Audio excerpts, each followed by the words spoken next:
सरकार को हम चला रहे हैं, सरकार से हम नहीं चल रहे हैं। महादेव और माँ भवानी के कृपा से यहाँ पे हैं और किसी सरकार की कृपा से नहीं है। हम उस बाबू वीर कुंवर सिंह की धरती से हैं जिस बाबू वीर कुंवर सिंह ने गंगा में अपने हाथ को काट के प्रवाहित कर दिया था, लेकिन अंग्रेजों के सामने घुटने नहीं टेके थे। तो हम भी सरकार के सामने, ये जो सरकार जो तुगलकी फरमान दिखा रही है, उसके सामने घुटने नहीं टेकने वाले हैं। आप भैया गांधी मैदान से चल के जब आइएगा तो आपको अंजुमान इस्लामिया बोर्ड मिलेगा, ठीक है। वहाँ पे उसको देखिए कई 100 करोड़ की लागत से बनाया गया है, ठीक है, क्योंकि वो दामाद का है कि एक इमामबाड़ा को आप शिफ्ट कर सकते हैं पुल के नीचे में। क्या हमारी आस्था का कोई सम्मान नहीं होना चाहिए? लेकिन पूछ रही है 300 वर्ष पुराना जिसको अंग्रेजों ने तोड़ने का प्रयास किया था, तोड़ नहीं पाई, आज उसको हमारे सरकार ने तोड़ रही है। इनको सोचना चाहिए यहाँ पर कि इसी विश्वविद्यालय से हमारे मुख्यमंत्री पढ़े, लालू जी पढ़े, नीतीश जी पढ़े, इसी मंदिर से उन्होंने मुख्यमंत्री बने, मुख्यमंत्री से बने, और आज उनकी आस्था तो इससे जुड़ा हुआ है ही। लेकिन मंदिर सबसे बड़ा परेशानी का कारण बना हुआ है। अब इसके लिए क्या कहा जाए, आस्था के साथ खिलवाड़ है। और सभी हॉस्टल और पटना विश्वविद्यालय ने कमर कस लिया है इस मंदिर को बचाने के लिए। और आने वाले समय में पटना विश्वविद्यालय के छात्र ये बता देंगे सरकार को कि छात्रों का ताकत क्या है और सरकार की ताकत क्या है, बता देंगे उनको। ईंट से ईंट का जवाब पत्थर। मैं यही कहना चाह रहा हूँ कि एक इमामबाड़ा अगर पुल के नीचे में बना के दे सकती है सरकार, तो मंदिर के बचाते हुए जरा सा पुल को डाइवर्ट भी कर सकती है सरकार। एक सनातन धर्म को आप दबाने की कोशिश कर रहे हैं और किसी को आप उठाने की कोशिश कर रहे हैं। आप उसकी आस्था, उसके धर्मों में आप कोई भी सम्मेलन होता है उसमें आप जाते हैं, बहुत शरीक होते हैं। अगर उन लोगों के मामला में कहीं पर अगर मैटर होता है, कोई इशू होता है, आप तुरंत अपने पदाधिकारी को भेजते हैं और फिर त्वरित कार्रवाई करते हैं अपने पदाधिकारियों के माध्यम से। और यहाँ पर पिछले 10 दिनों से हमारे जो बड़े भाई हैं संजय भाई, ये आमरण अनशन पर हैं। क्या सरकार के कान में आवाज़ नहीं जा रही है? आपकी जो रैलियाँ होती है उस दिन क्या भीड़ नहीं जुड़ती है? उसमें क्या यातायात व्यवस्था में गड़बड़ियाँ नहीं उत्पन्न होती है? पटना का अशोक राजपथ और अशोक राजपथ में ये मंदिर जो है ये 300 साल पुराना मंदिर है और अभी जो है अब ये मंदिर बीच रोड पर पड़ रहा है। लेकिन जब रोड बनी उससे पहले से ये मंदिर बना हुआ है, और जब से ये मंदिर बना हुआ है उस समय में ऐसा रोड नहीं था, ये मंदिर अलग जगह पे ही बना हुआ था। लेकिन जब विकास हुआ, रोड का चौड़ीकरण हुआ, उस समय ये मंदिर जो है वो बीच रोड पर पड़ गया।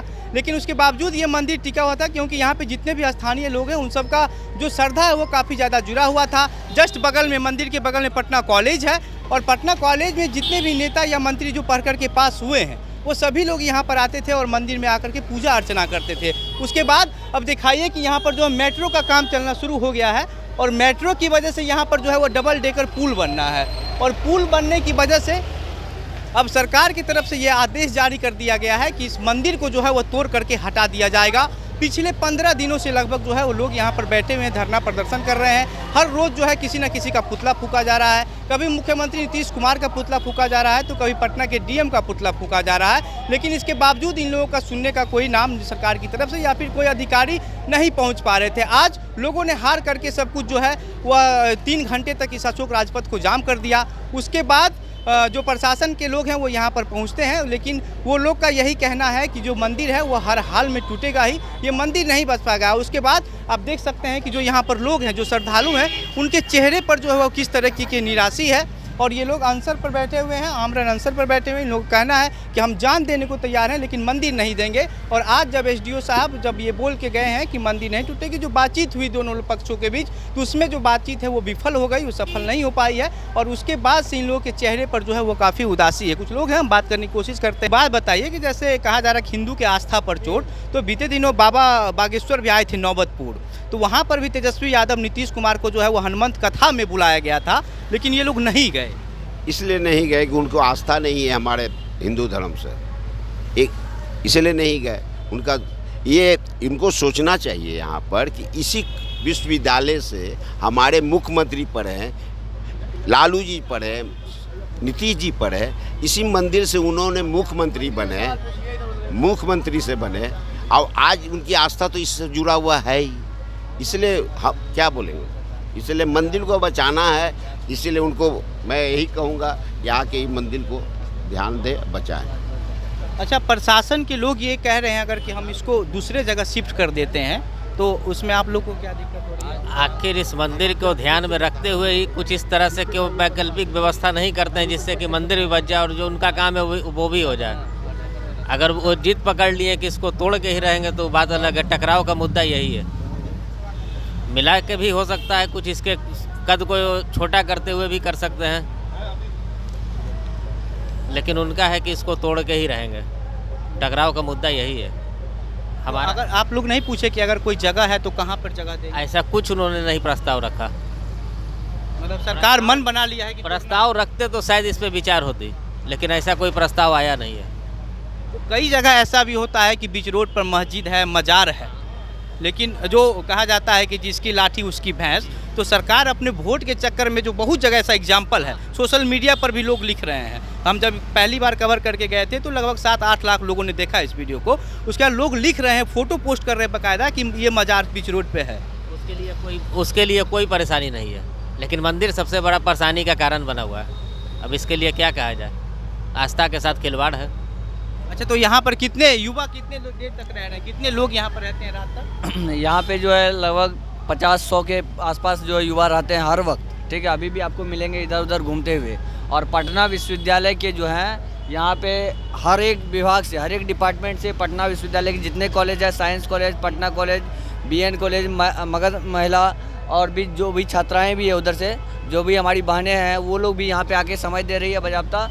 और जितने भी हॉस्टल है पटना विश्वविद्यालय के अंतर्गत, जितना हॉस्टल आता है, Jackson hostel, Minto hostel, Patel hostel, Saidpur हो गया, जितना भी हॉस्टल है, सभी हॉस्टल के छात्रावास के सभी भाइयों का समर्थन मिल रहा है। और सभी हॉस्टल और पटना विश्वविद्यालय ने कमर कस लिया है इस मंदिर को बचाने के लिए। और आने वाले समय में पटना विश्वविद्यालय के छात्र ये बता देंगे सरकार को कि छात्रों का ताकत क्या है और सरकार की ताकत क्या है, बता देंगे उनको। ईंट से ईंट का जवाब पत्थर। मान लीजिए रात में तो आप लोग यहाँ नहीं रहते होंगे? रहते हैं। कितने लोग रहते रात में? आप लोग रहते हैं ना? आप रात के 12 बजे, 2 बजे, 4 बजे भी आ जाइए, यहाँ पे 100 लोग तो आपको एनी टाइम मिलेंगे।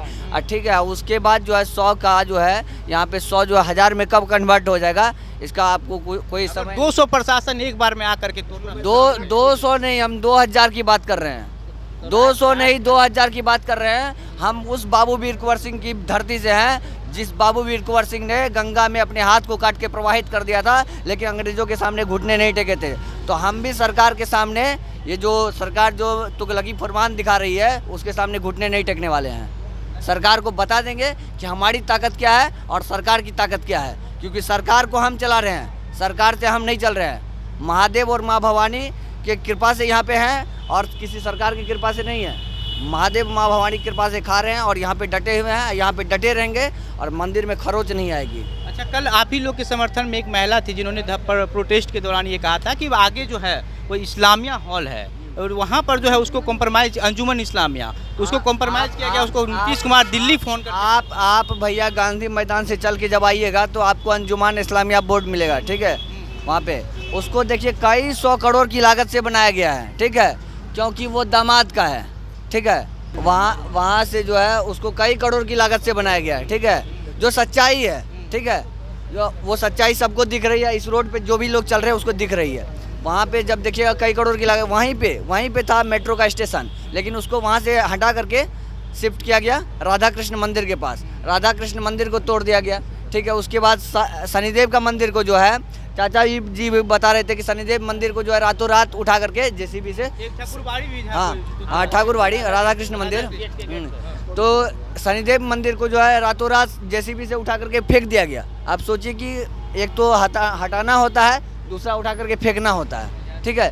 तो आप सोच सकते हैं कि ये सरकार है, तुगलकी फरमान जारी करती है, वहाँ से इनके प्रशासन के लोग आते हैं और फेंक देते हैं उठा करके। अब हम लोग को डर ये सता रहा है कि इस जो है इस सड़क में अगर ये मंदिर हट जाती है तो ना सिर्फ ये मोहल्ला का बल्कि पटना विश्वविद्यालय के नाक का सवाल है। और पटना विश्वविद्यालय का छात्र तो हम लोग अभी हैं, लेकिन हमारे जो सीनियर रहे हैं, लालू यादव जी, नीतीश कुमार जी हमारे सीनियर रहे हैं, उनके भी नाक का सवाल है, क्योंकि वो यहाँ से माथा टेक, अगर उनके नाक का सवाल होता तो फरमान जारी करवा देते। बता रहे हैं वो उस वक्त माथा टेक करके यहाँ से मुख्यमंत्री बने, लेकिन आज उनका माथा जगह पे नहीं है, इसलिए मंदिर को तोड़ने का फरमान जारी करवा रहे हैं।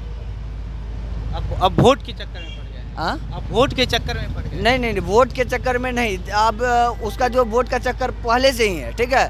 वोट का वो जो है तुष्टिकरण की राजनीति पहले से ही चलती है। आप यहाँ से साइंस कॉलेज जाइए, साइंस कॉलेज के बाद फुटपाथ, हम देखिए यहाँ पे किसी भी धर्म विशेष का हम पक्ष नहीं ले रहे हैं, लेकिन देखिए अगर सामाजिकता की बात करते हैं, अगर सबको साथ लेकर चलने की बात करते हैं, राइट टू इक्वलिटी की बात, धर्म का अपना हाँ आस्था तो हाँ है। हाँ राइट टू इक्वलिटी की बात करते हैं, सबका साथ सबका विकास की बात कर रहे हैं, तो आप साइंस कॉलेज के पास चलिए भैया मेरे साथ में, वहाँ देखिएगा कि फुटपाथ पे एक जो है ना चबूतरा बनाया हुआ था, इमामबाड़ा, ठीक है, 10 ईंटा ऐसे घेर दिया, हरा कलर से पेंट कर दिया, इमामबाड़ा लिख दिया, एक वो लाठी गाड़ दिया और वो हो गया इमामबाड़ा। अब उस एक इमामबाड़ा को जो है शिफ्ट करने के लिए प्रशासन के वरीय पदाधिकारी आते हैं, इंजीनियर के देख रेख में खास समुदाय के लोग वहाँ पे 40-50 नहीं 100-200 500 की आबादी वहाँ खड़ा होती है और पुल के नीचे शिफ्ट करती है, ठीक है। हम पूछना चाहते हैं कि एक इमामबाड़ा को आप शिफ्ट कर सकते हैं पुल के नीचे में, क्या हमारी आस्था का कोई सम्मान नहीं होना चाहिए? ये तो बहुत छोटा मंदिर है, ये तो हो सकता है। क्या हमारी आस्था का कोई सम्मान नहीं है? हाँ, आप ये 300 वर्ष पुराना है, जगह की बात है, जगह की बात नहीं, ये 300 वर्ष पुराना है। सरकार भी कहती कि अगर एक व्यक्ति जो है कहीं पे किसी भी मकान में जो है 10-12 साल 15 साल रह जाती है तो वहाँ पे वो उस पर वो अपना अधिकार के लिए आगे कार्रवाई कर सकती है, लेकिन हम पूछ रहे हैं ये 300 वर्ष पुराना जिसको अंग्रेजों ने तोड़ने का प्रयास किया था, तोड़ नहीं पाई, आज उसको हमारे सरकार ने तोड़ रही है। क्या कह रहे थे आप? मैं यही कहना चाह रहा हूँ कि एक इमामबाड़ा अगर पुल के नीचे में बना के दे सकती है सरकार, तो मंदिर के बचाते हुए जरा सा पुल को डाइवर्ट भी कर सकती है सरकार। ये हमारा यही डिमांड है। पुल का रास्ता अगर थोड़ा सा डाइवर्ट कर दे तो रास्ता निकल सकता है, कोई बहुत बड़ा बात नहीं है, लेकिन अगर सरकार करना ही नहीं चाहती है, तोड़ने पर ही आबरू है कि नहीं हम तोड़ के ही रहेंगे, तो इसकी तो खामियाजा उसी को भुगतना पड़ेगा ना। सनातन धर्म के रक्षा के लिए वो भी माथा टेकते हैं, लाखों करोड़ों आदमी का आस्था है यहाँ पे, उस हिसाब से उसको देखा जाए। रास्ता तो वही है ना कि पुल के नीचे से ढलकान है, तो मंदिर तो सही जगह पर है, अब थोड़ा सा पुल के रास्ते से थोड़ा सा कट के निकाल करके फिर आगे जाके सीधा हो सकती है कि नहीं हो सकती है। अगर एक इमामबाड़ा को बचाने के लिए तमाम इंजीनियर, तमाम पदाधिकारी, तो फिर एक मंदिर को बचाने के लिए कोई तो रास्ता होगा ही ना, तो क्यों नहीं उस पर विचार कर रही है सरकार? उस पर सरकार विचार क्यों नहीं कर रही है? आज 7 दिन से हमारे संजय भाई यहाँ पर अनशन पर बैठे हुए हैं, अभी तक कोई भी सूद लेने के लिए नहीं आए हैं, बस खाली आ रहे हैं और जा रहे हैं। इससे क्या मतलब होता है? क्या समझाया जाए? इस निकम्मी सरकार को क्या समझाया जाए? यही ना कि आप मिट्टी में इसको पलित करना चाहते हैं सनातन धर्म को। कोई मतलब माथा तो आप भी टेकते हैं, हिंदू तो आप भी हैं, मुख्यमंत्री जी भी हिंदू हैं ना, वो तो नहीं है कि जाने के बाद वो चल जाएंगे मट्टी के नीचे में, ऐसा तो नहीं है, कहीं ना कहीं तो माथा टेकते ही होंगे। तो माता तो ईद भी मनाते हैं, पुल को थोड़ा सा डाइवर्ट करके जगह को निकाला जाए, हमारा यही डिमांड है। माता रानी का यहीं पर रहेगी, पुल को डाइवर्ट किया जाए थोड़ा सा। आपको ऐसा क्यों लगता है कि सरकार ऐसा क्यों कर रही है कि जो इमामबाड़ा है उसको बनाने के लिए इंजीनियर को बुलाकर कॉम्प्रोमाइज़ कर रही है, लेकिन मंदिर के लिए नहीं? दोनों में बहुत धरती आसमान का अंतर है सर, ठीक है ना। ये सरकार से पूछे कि आप ऐसा क्यों कर रहे हैं? एक सनातन धर्म को आप दबाने की कोशिश कर रहे हैं और किसी को आप उठाने की कोशिश कर रहे हैं। मतलब क्या समझते हैं कि ये जो हिंदू लोग के जो आस्था पर आप चोट पहुंचाइएगा तो इन पे हट नहीं होगा, इनका आस्था नहीं है। आप दूसरे धर्म के आस्था को आप उसके धर्मों में आप कोई भी सम्मेलन होता है उसमें आप जाते हैं, बहुत शरीक होते हैं। अगर उन लोगों के मामला में कहीं पर अगर मैटर होता है, कोई इशू होता है, आप तुरंत अपने पदाधिकारी को भेजते हैं और फिर तुरंत कार्रवाई करते हैं अपने पदाधिकारियों के माध्यम से। और यहाँ पर पिछले 10 दिनों से हमारे जो बड़े भाई हैं संजय भाई, ये आमरण अनशन पर हैं। क्या सरकार के कान में आवाज़ नहीं जा रही है? क्या हम लोग का आस्था नहीं है?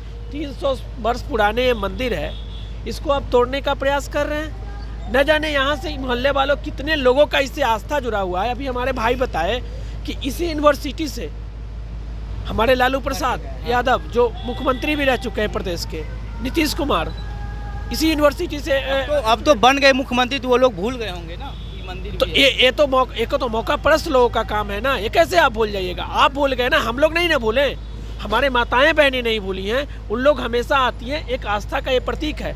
अगर इस रास्ते से गुजरते हैं तो अपने मत्था को टेकते हैं, तो क्या ये मत्था, इनका मत्था के टेकने का कोई सम्मान नहीं है? हमारा कोई आस्था का सम्मान नहीं है?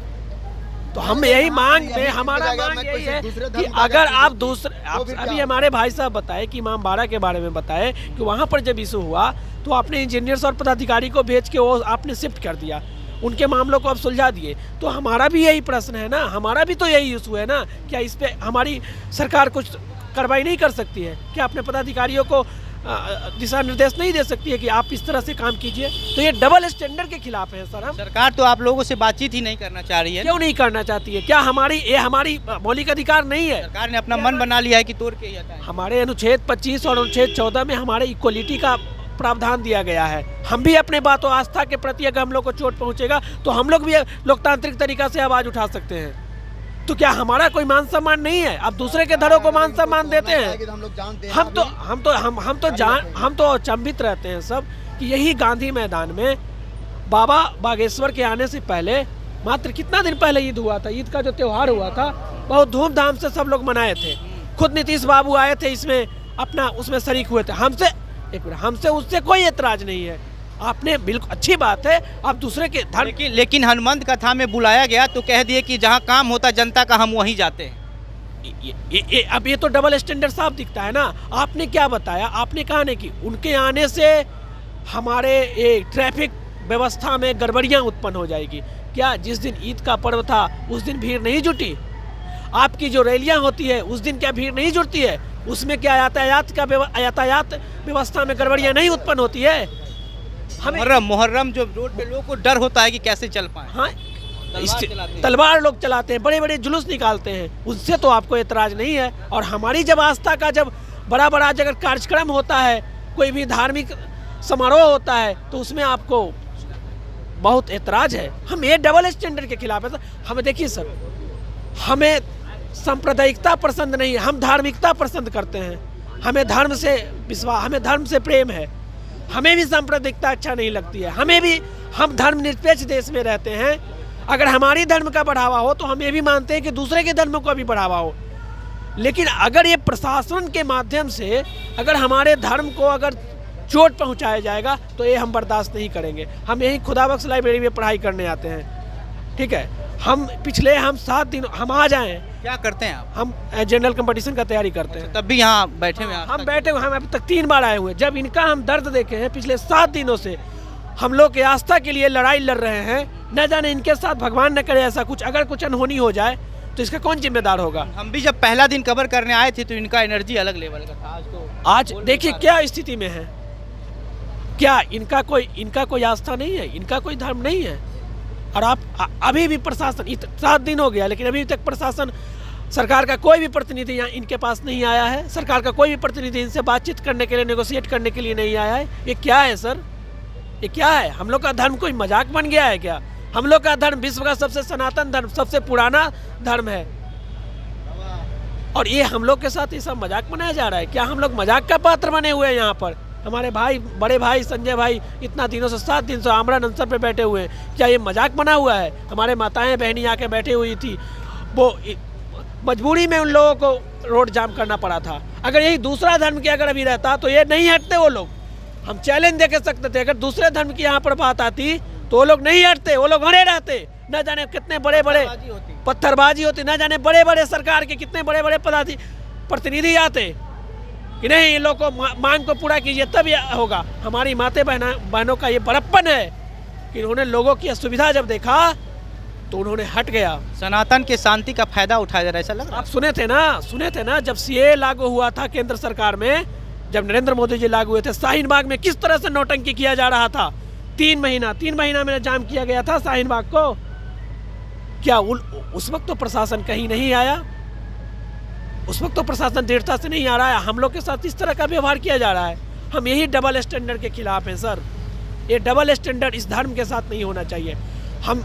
हम एक स्टूडेंट हैं, हम मॉडर्न तरीका से ज़िंदगी जी रहे हैं, लेकिन जब ये अति का जो अंत होता है ना, तब हम लोग भी अपने धर्म का जब तो अब जिस तरीके से लगातार हिंदू की आस्था पर चोट हो रहा है पिछले कुछ दिनों से, तो आपको क्या लगता है कि हिंदू राष्ट्र भारत का बनना कितना जरूरी है? देखिए, अब इस पे हम, ये पॉलिटिकल मैटर है, इस पे हम कुछ नहीं बोलेंगे, लेकिन हमारा कहने का मतलब है कि हर धर्मों का बढ़ावा मिले, हर धर्मों का बढ़ावा मिले, हर धर्मों को मान सम्मान मिले। ये आपसे हम नहीं मांग रहे, ये सरकार हमको नहीं देगा, ये हम मांग नहीं रहे। ये मेरा अधिकार है कि मेरी धर्म का मान सम्मान हो।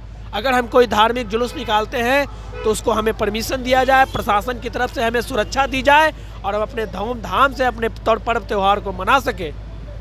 हम इसी के लिए हम अपना डिमांड करते हैं। तो देखा सुना आपने, ये जो लोग हैं यहाँ पर मंदिर को टूटने से बचाने के लिए मौजूद हैं और इन लोगों का आप देख सकते हैं कि जो मन है वो कितना उदास है। साफ साफ जो उदासी है वो इनके चेहरे पर दिख रही होगी। बाकी जो भक्त हैं वो भी नाराज़ हैं। बाकी आप दिखाइए, मंदिर को भी दिखाइए कि ऐसा लगता है कि जब किसी दुर्गा माता की माँ का मंदिर जो विदाई होता है, जब विसर्जन का समय आता है, तो उस समय आपको ये दिखता है। अगर आपकी आस्था दुर्गा माँ में होती है तो आपको ये दिखता है कि माँ के चेहरे पर जो है वो उदासी है। और देखिए उसी तरीके से जैसे भक्त जो है वो सामने बैठे हुए हैं और आप देवी माँ के चेहरे पर भी देख सकते हैं कि आपको इस तरीके का जो चीज़ें हैं वो दिखाई देगी, आपको महसूस होगी। बाकी आपको क्या लगता है, अपनी प्रतिक्रिया हमें कमेंट बॉक्स में लिख करके बताइए।